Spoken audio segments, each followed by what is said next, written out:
ये स्टार्ट हो पाया, चूँकि रक्षाबंधन और बहुत सारे के त्यौहार आगे बीच में, फिर सावन महीना आ गया, तो इसके कारण जो है सो स्टार्ट करने में दिक्कत हुई।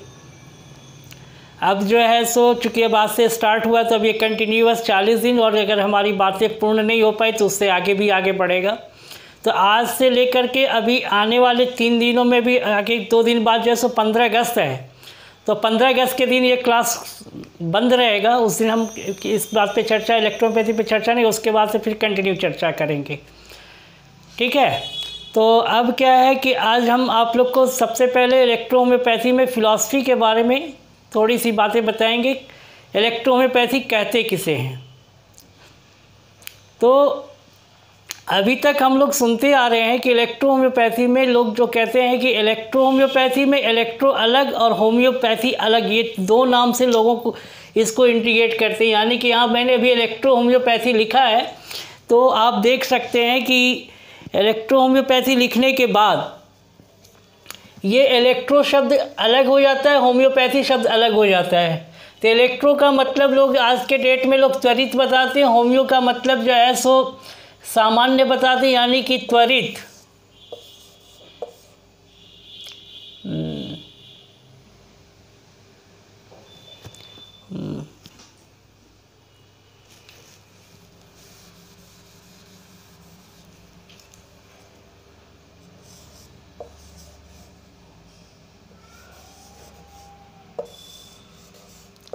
इलेक्ट्रो का मतलब त्वरित बताते हैं, होम्यो का मतलब सामान्य बताते हैं, और पैथी का मतलब कह देते हैं रोग।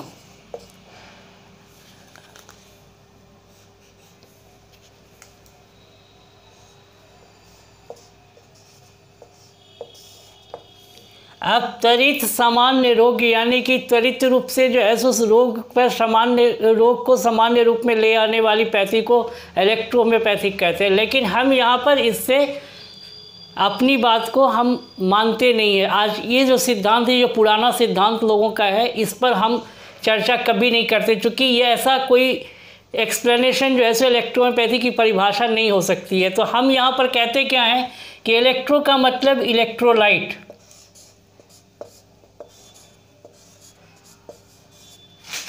इलेक्ट्रोलाइट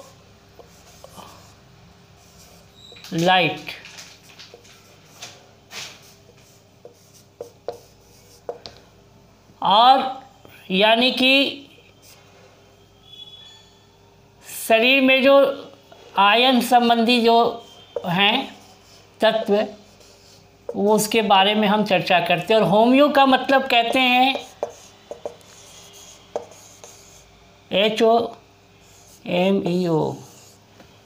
लाइन कट गया क्या? इससे कि अच्छा, तो होम्यो का मतलब होता है हेमोलाइट, HOMEO। तो इसको थोड़ा सा आप ऐसे समझ लीजिए, स्पेलिंग यहाँ गड़बड़ा जाएगा।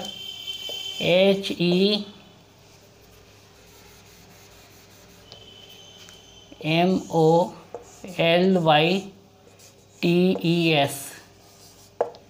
हेमोलाइट्स का मतलब होता है रक्त संबंधी, रक्त संबंधी। और पैथी का मतलब होता है रोग।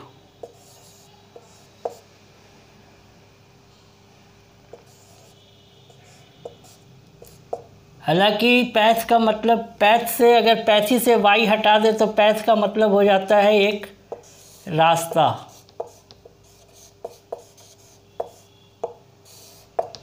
यानी कि शरीर में जो, चूँकि इस इलेक्ट्रोहोम्योपैथी का हम लोग सीधा सीधा जो व्याख्या देते हैं उसमें यही कहते हैं कि इलेक्ट्रोलाइट और हेमोलाइट, यानी कि रस और रक्त को शुद्ध करके हम रोग को ठीक करते हैं।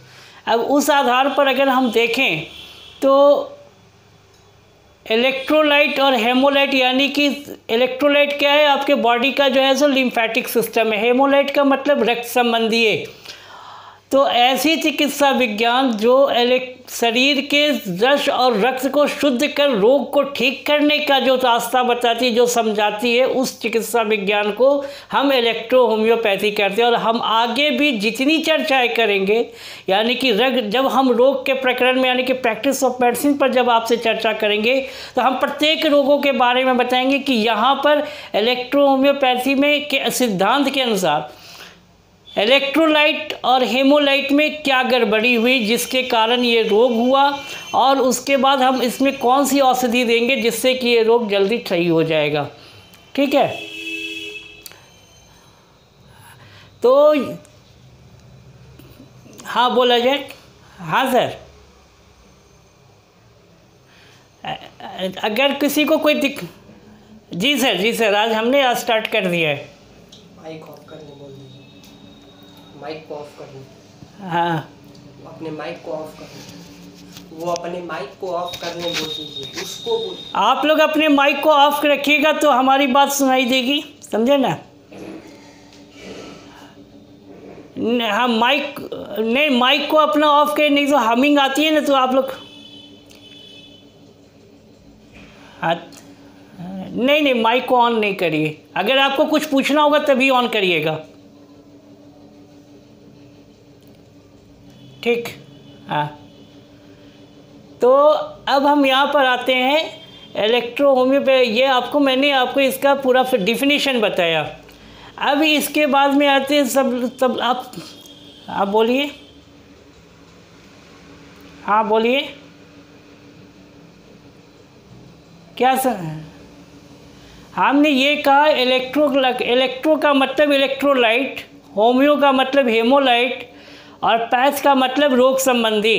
ठीक है, तो जब शरीर में कोई किसी भी प्रकार का संक्रमण होता है तो संक्रमण जो होता है वो उस हिसाब से होता है जब कि उसका जो सोर्स होता है वो एयर होता है, बाई वाटर होता है, बाई कंटामिनेशन होता है। तो इन सोर्सेस के द्वारा जो है सो हमारे शरीर में जब कोई रोग उत्पन्न होता है तो सबसे पहले हमारे शरीर का जो नर्वस सिस्टम है वो जो है सो डिस्टर्ब हो जाता है। ठीक है, और नर्वस सिस्टम डिस्टर्ब होने का मतलब कि आपके बॉडी का जो इलेक्ट्रोलाइट है वो जो है सो बढ़ जाता है। हाँ हेलो, हाँ बोलिए।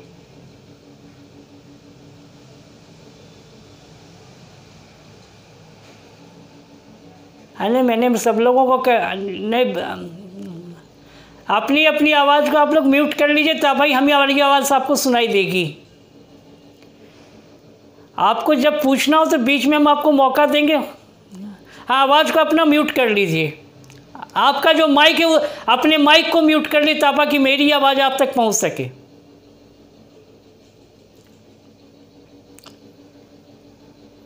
हाँ ठीक है, माइक म्यूट है आपका तो फिर हमको सुनाई कैसे दे रहा है आपका? हाँ, तो ये सुनिएगा। अब क्या है कि जब हमारे शरीर में किसी भी प्रकार का किसी भी सोर्स से जब हमारे शरीर में संक्रमण लगता है तो ये संक्रमण लगने के बाद होता है क्या है कि हमारे शरीर का जो WBC है वो हाई होना शुरू हो जाता है। सबसे पहले वही संक्रमित होता है और उसके बाद उसके कारण इलेक्ट्रोलाइट प्रभावित होता है, और इलेक्ट्रोलाइट जब बहुत ज़्यादा डिस्टर्ब होता है तब जाकर के हमारे शरीर में रक्त जो है वो डिस्टर्ब होता है। तो ये इसकी प्रक्रिया है। तो इसी प्रक्रिया के तहत और इस वे से जो रोग ठीक करने की जो सिद्धांत है उसी सिद्धांत को हम इलेक्ट्रो होम्योपैथी कहते हैं। ठीक है, अब आते हैं कि बहुत से लोग ये कहते हैं कि टेम्परामेंट से हमको समझे टेम्परामेंट कैसे होगा। बहुत से लोग बहुत तरह की बातें आपको इसमें बताते हैं, तो हम आपको यहाँ पर थोड़ा सा ये भी आज बता देते हैं कि टेम्परामेंट में आप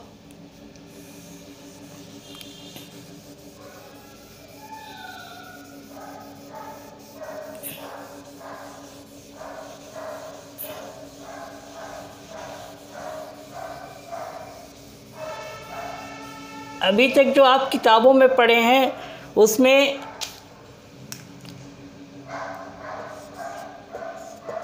लिम्फेटिक टेम्परामेंट है,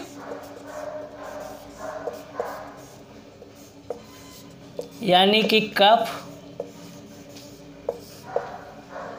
बिलियस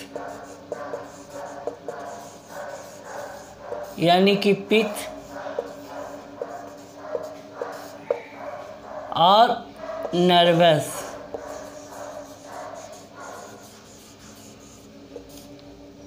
यानी कि वात। ठीक है, और एक चौथा है मिक्स,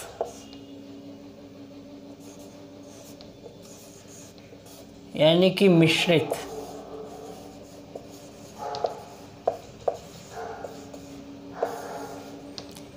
अब एक टेम्परामेंट है सैंग्विन,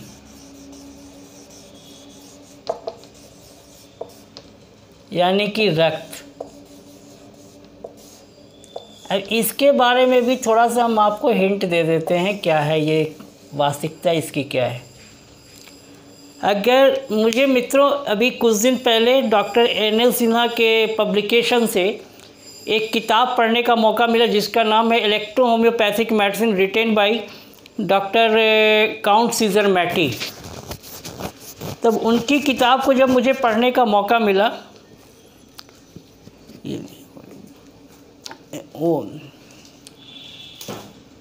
ये किताब है, इस किताब को जब मुझे पढ़ने का मौका मिला तो इसमें सैंग्विन इसमें जो बातें कुछ ऐसी लिखी हुई है जिसको कि मैटी साहब ने कभी नहीं कहा। मैटी साहब के समकालीन जो चिकित्सक बहुत सारे जो उस समय के जो रिसर्चर थे, तो उनके भी कंसेप्ट को जो इसका ट्रांसलेटर है doctor RM Theobald, RM Theobald, इस राइटर ने जो है सो इस किताब में जो मैटी साहब की किताब को जो ट्रांसलेट किया है, तो इस ट्रांसलेट करने में उस समय के उस समकालीन जो साइंटिस्ट थे, उस साइंटिस्टों की भी बात को उसने इसमें जिक्र कर दिया है। तो उसमें कहीं कहीं पर आपको इलेक्ट्रोपैथी के जो भारत के चिकित्सक हैं, जो उन्होंने किताबें लिखी हैं, तो उन्हें लॉ ऑफ पोलरिटी का सिद्धांत बताया है। तो लॉ ऑफ पोलरिटी का सिद्धांत मैटी साहब ने नहीं दिया था, मैटी साहब के समकालीन जो उस समय के वैज्ञानिक थे उनके बारे में चर्चा कर दी गई है। ठीक इसी तरह से मैं आगे के क्लास में आपको बताऊंगा, क्योंकि आज पहला दिन है तो मैं बहुत सी बातें ऐसी कर रहा हूं जो आगे भी मैं दोबारा करूंगा। तो अब यहाँ पर मैं आपको जो बता रहा हूँ ये वास्तविकता क्या है इसकी, कि संक्रमण कैसे होता है। अब ये जो कफ लिम्फेटिक टेम्परामेंट है, ये जो है आपका एयरबॉर्न डिजीज जब होता है किसी को, यानी कि एयरबॉर्न डिजीज यानी कि हवा से संबंधित, जैसे आज के डेट में कोरोना वायरस का जो चक्र है, तो ये एयरबॉर्न डिजीज जो है सो उसके कारण होता है। तो लिम्फेटिक सिस्टम आपके बॉडी का जो है सो वो डिस्टर्ब होता है। अब यहाँ पर आते हैं पित्त, यानी कि आपका पित्त कैसे खराब होता है। तो जब वाटर बॉर्न डिजीज होता है, यानी कि वाटर यानी कि पानी से संबंधित जब कोई संक्रमण लगते हैं, जब आप पानी पीते हैं या किसी लिक्विड सोर्स से जब आपके बॉडी में जब संक्रमण जाता। हाँ बोलिए सर।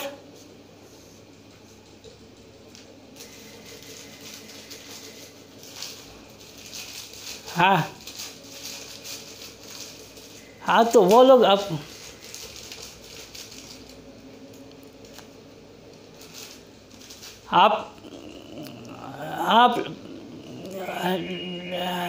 देखिए, आप लोग अपना नहीं वीडियो बंद कर, आप लोग अपने पास में जो है सो ये क्या कहते हैं डिस्टर्ब नहीं करिए, अपनी आवाज़ को बंद रखिए। जब अगर बीच में अगर पूछना होगा तो मैं आपको 15 मिनट का समय लास्ट में दूंगा, बीच में मत बोलिएगा, बीच में आवाज़ को क्लियर किए। तो हमको भी आप लोग अपनी आवाज़ को कम करिए। तो मैं इस किताब के भी बारे में आपके साथ चर्चा करूंगा, लेकिन अभी मैं जो आपके साथ जो बातें कर रहा हूं, यहाँ पर ये चीज़ देखिए। अब ये जो है आपका नर्वस सिस्टम यानी कि वात, ये जनरली जो है सो कंटामिनेटेड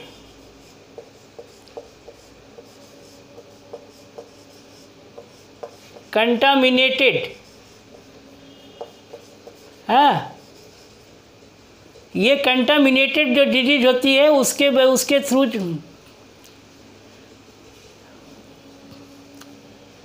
हेलो,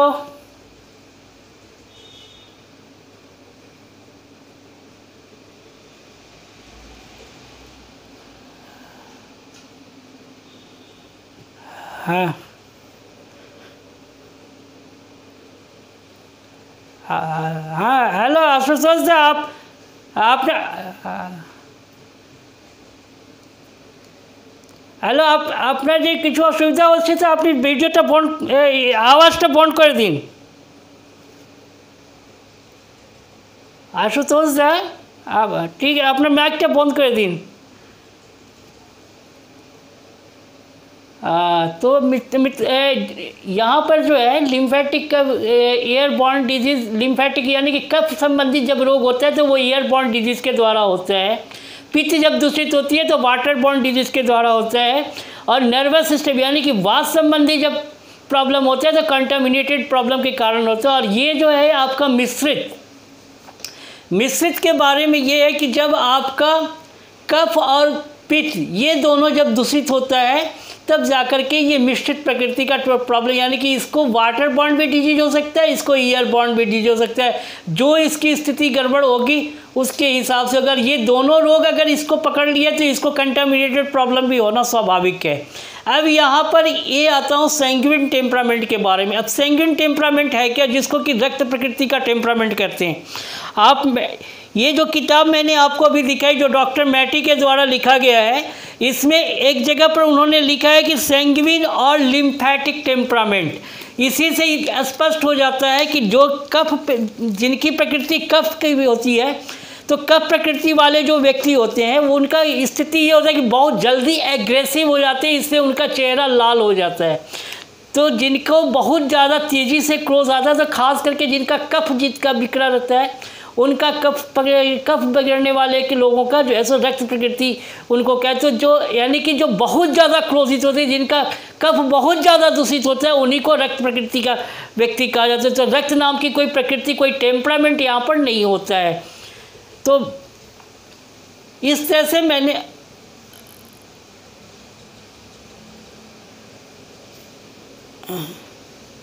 तो ये आपका रक्त संबंधित प्रकृति है। तो ये आपको मैंने आज आपको प्रकृति के बारे में भी आपको स्पष्ट कर दिया कि प्रकृति वास्तव में है क्या। हाँ, तो अब आपको मेडिसिन भी इसी तरह से आपको आगे समझना होगा कि मेडिसिन में किस किस तरह के जो है सो प्रॉब्लम, कौन कौन से टेम्परामेंट में आपको कौन सी मेडिसिन देंगे तो ज़्यादा आपको कारगर साबित होगा। हाँ हाँ बोलिए।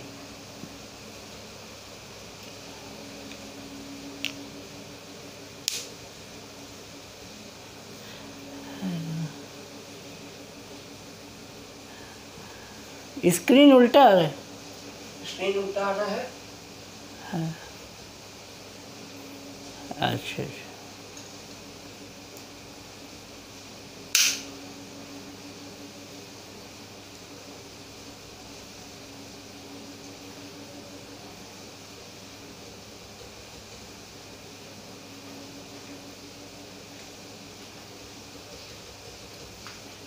अब पूछिए सर। उनको बांग्ला थोड़ी हिंदी समझ लेते हैं, लेकिन उनको तो बांग्लादेश से हैं, उनको थोड़ा दिक्कत होती है हिंदी को समझने में। अच्छा अच्छा, ठीक है। अब ठीक है, आप लोग के स्क्रीन पे सही आ रहा है। हेलो, स्क्रीन सही आ रहा है, सीधा हो गया। हेलो, हाँ पिक्चर सीधा आ रहा है। हाँ ठीक है सर। हाँ, तो अब मैं आपको जो बता रहा हूँ यहाँ देखिए, लिम्फेटिक यानी कि कफ यानी कि एयरबॉर्न डिजीज, जिन लोगों का एयरबॉर्न डिजीज होता है, एयरबॉर्न होता है तो कफ को दूषित करने पर एयरबॉर्न डिजीज होता है। पित्त जब दूषित होता है कफ, तो पित्त दूषित होता है वो वाटरबॉर्न डिजीज के कारण पित्त दूषित होता है। यानी कि बिलियस इसकी जो प्रॉब्लम है वो शुरुआत होती है। अब यहाँ पर नर्वस सिस्टम, ये नर्व यानी कि वात संबंधी जब हमारे शरीर में विकृति होती है, दैट मीन्स कि हमें कंटामिनेटेड प्रॉब्लम यहाँ पर होता है। और दूसरा ये कारण और होता है जिसको कहते हैं रिच डाइट खाना। तो रिच डाइट जब खाएंगे तो आपका वात जो है सो दूषित होना शुरू हो जाएगा। और मिश्रित प्रकृति ये है कि ये तीनों में से कोई एक भी उनको पकड़ सकता है। अल्टरनेट करके पहले एयरबॉर्न होगा या वाटरबॉर्न होगा, उसके बाद एयरबॉर्न होगा, उसके बाद उनका कंटामिनेशन होने के बाद वो भी प्रॉब्लम इनका शुरू हो जाएगा। और सैंग्विन के बारे में मैंने बताया कि जो बहुत ज़्यादा क्रोधित होते हैं उनको जो है सो ये लिम्फेटिक प्रॉब्लम का, जो लिम्फेटिक में जो सबसे ज़्यादा जो दूषित होता है व्यक्ति, उनको सैंग्विन टेम्परामेंट का व्यक्ति कहते हैं। ठीक है, कोई दिक्कत? हाँ, अब यहाँ पर देखिए एक चीज़ मैं अब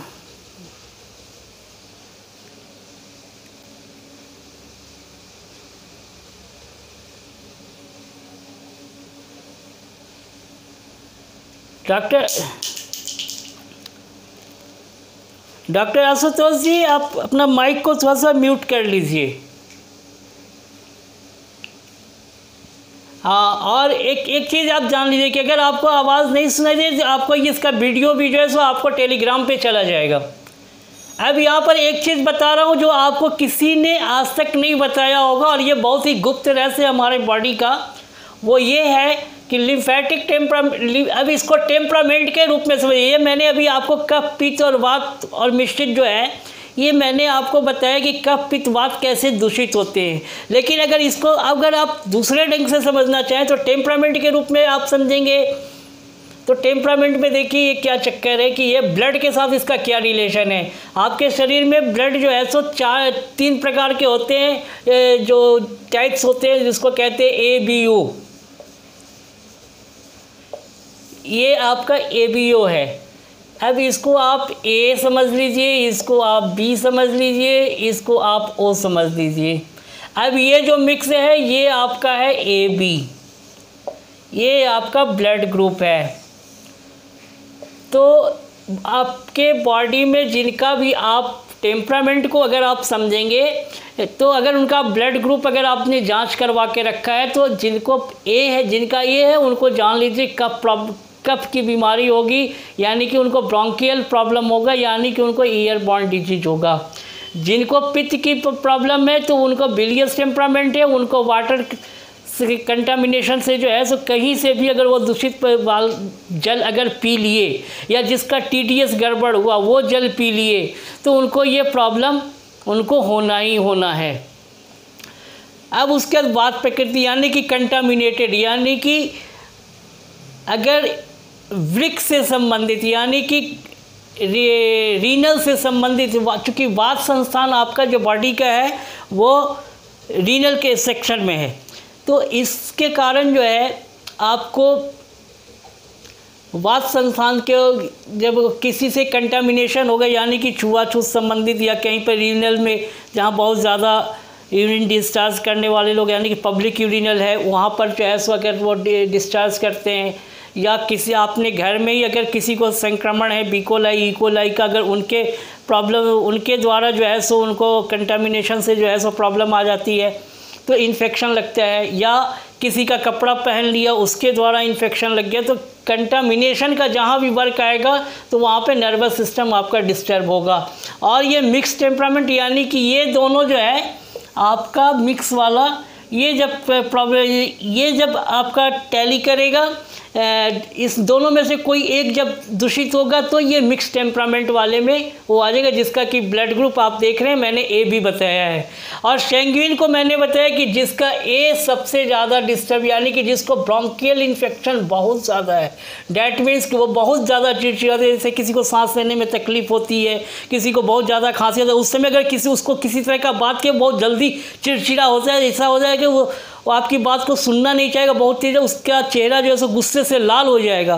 तो वैसे व्यक्ति के बारे में जब मैटी साहब ने कहा कि that is a sanguine person, तो वो सैंग्विन को हमारे इलेक्ट्रोपैथी के विद्वानों ने क्या किया कि उसको एक अलग से टेम्परामेंट घोषित कर दिया, और टेम्परामेंट बता करके अब लोग पल्स जब देखते हैं तो पल्स में कफ, पित्त और वायु, आयुर्वेद से लेके हर जगह इन्हीं 3 नाड़ियों के बारे में बताया गया है। और कफ, जब रक्त प्रकृति के बारे में उनसे नाड़ी के बारे में पूछा तो शरीर का हुलिया बताना शुरू किया कि उसका चेहरा लाल होता है, उसकी आंखें लाल होती है, बहुत जल्दी गुस्सा आता है। तो ये उसके बॉडी के सिम्टम है। तो ये कफ प्रकृति वालों के साथ हमेशा होता है। तो इसके लिए ज़्यादा हमको सैंग्विन टेम्परामेंट को लेकर के ज़्यादा परेशान होने की ज़रूरत नहीं है। अब मित्रों, मैं आपको एक डायग्राम के माध्यम से समझा देता हूँ कि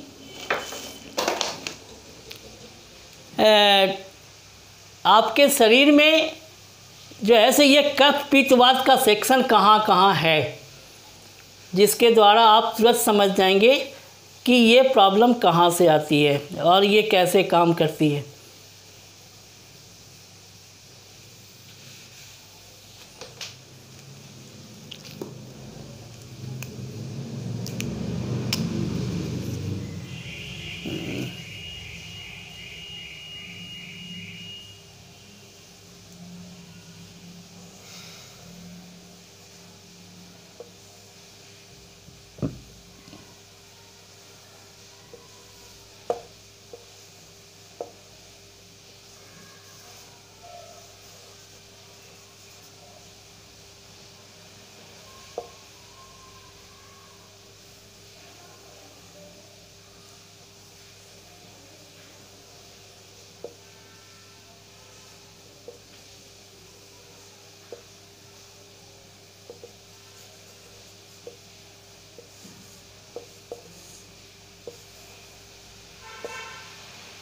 हम बोल ही नहीं रहे।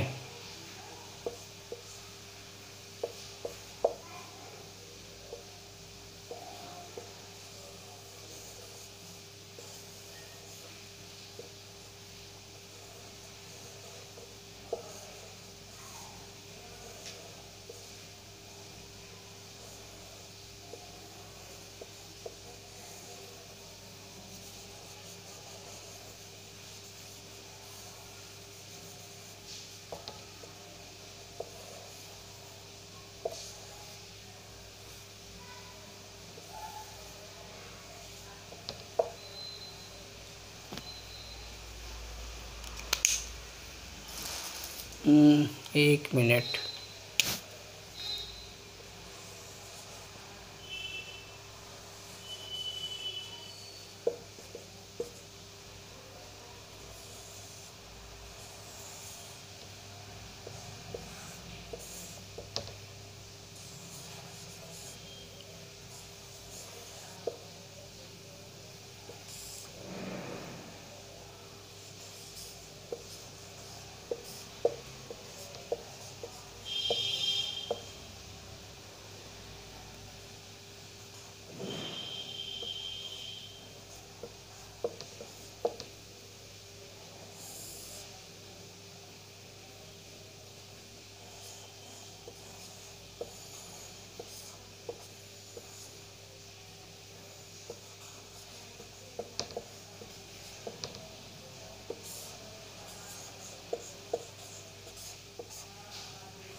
अब यहाँ पर देखिए, मैंने आपको एक डायग्राम के माध्यम से बताया है कि ये आपका जो हृदय का जो संस्थान है, जो श्वसन नली से सीधा जुड़ा हुआ है, ये रेस्पिरेटरी कैनाल से, तो ये आपका सीधा यहाँ आकर के रुकता है। यहाँ पर जो है सो कफ, यानी कि यहाँ से हवा जो है सो फिल्टर होकर के आई और उसके साथ जो फॉरेन पार्टिकल्स को लाई, जिसके कारण हृदय में संक्रमण लगा, या यहाँ के जो म्यूकस मेम्ब्रेन है उसमें संक्रमण लगा, जिसके कारण कि आपका कफ दूषित हुआ।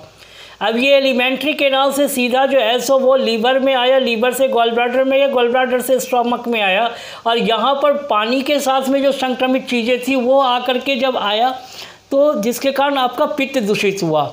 लेकिन अब कहते हैं क्या कि ये वात संस्थान का क्या मतलब कि वात और वात का कोई और नाम ना हो कि सीधा नर्व लिखा गया कि नर्वस सिस्टम है। तो नर्वस सिस्टम से सीधा हमारा मस्तिष्क में पिट्यूटरी ग्लैंड यानी कि तंत्रिका तंत्र भी जो है सो हमारा सीधे सीधे प्रभावित होता है। तो इसको क्यों ये इसके दूषित होने का स्थान किडनी है, लेकिन इसका मस्तिष्क से संबंध सीधे सीधे बताता है। मस्तिष्क के साथ साथ इसका हृदय से भी संबंध बताता है। इसके पीछे चक्कर क्या है?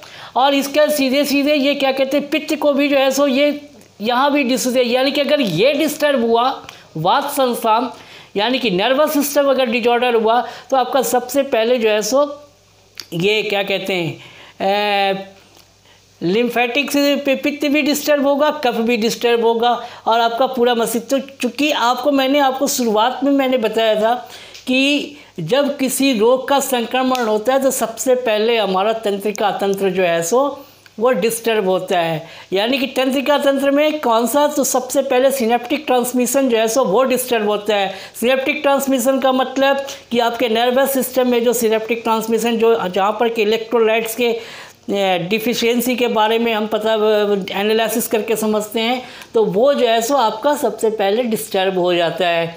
और उसके बाद से जब आपका संक्रमण जब धीरे धीरे ग्रो अप करता है तो वात संस्थान जो है सो सबसे पहले आपको पाचन शक्ति को जो है सो कमज़ोर कर देती है। यानी कि कोई रोग जब बढ़ने लगता है तो वहाँ पर इसको ठीक करने के लिए भी अगर मेडिसिन खाएंगे तो आपका कॉन्स्टिपेशन जो है सो क्रिएट हो जाएगा, यानी कि पित्त आपका वहाँ पर गड़बड़ होने लगे, गैस जो है सो आपको बनने लगे। और गैस जब बनेगा तो वो आपको ब्लॉकेज करता है आपके लिम्फेटिक सिस्टम को, यानी कि कफ संस्थान को। तो आपको सीने में दर्द, सीने में जलन, सांस लेने में